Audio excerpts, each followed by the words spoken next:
Tonight, Montgomery County is investigating a man they say stole thousands of dollars from brides-to-be, and they need your help finding him. The sheriff's office says the suspect used an alias in a lakeside wedding venue to rip people off. Stephen Goins spoke to some of those brides and has what you need to know to help you make sure you don't get ripped off planning your big day. There are good memories, but of course you'll just never forget the scandal of what happened with Charleston Lane. At a lakeside wedding venue in Willis, once known as Charleston Lane, the Montgomery County Sheriff's Office is now investigating a man who they say used the alias Lance Miller. Does it appear that this man was trying to scam people from the very beginning?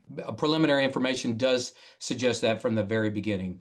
We have way too many victims that have been out way too much money. Among those victims, Rochelle Dockett. She told us that when she first saw Charleston Lane, she thought it would be the picture-perfect place for her wedding.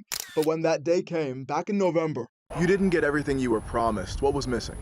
So that night, we didn't get the fireworks, we didn't get the dessert bar, the photo booth, and our security deposit back from that night. For Cindy O, it was even worse. At a rehearsal the day before her wedding in May, we end up just, seeing the door basically chained up. After that, Cindy said she had to scramble to find a different venue.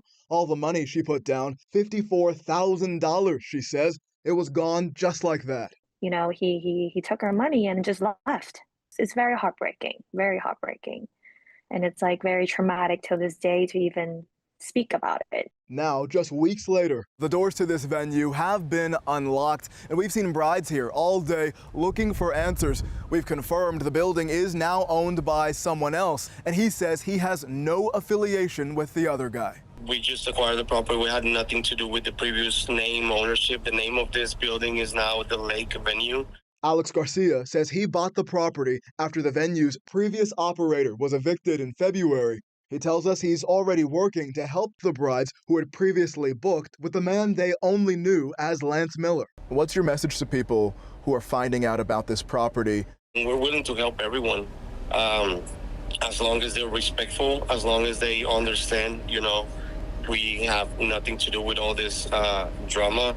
Meanwhile, as detectives try to find the man they're calling Miller, similar allegations from years past are now coming to the surface. Whatever the case may have been that led to this, the end result is still couples who feel deceived. Justin Sales hosts the Wedding Scammer podcast and says he's been tracking this nightmare from New York to California.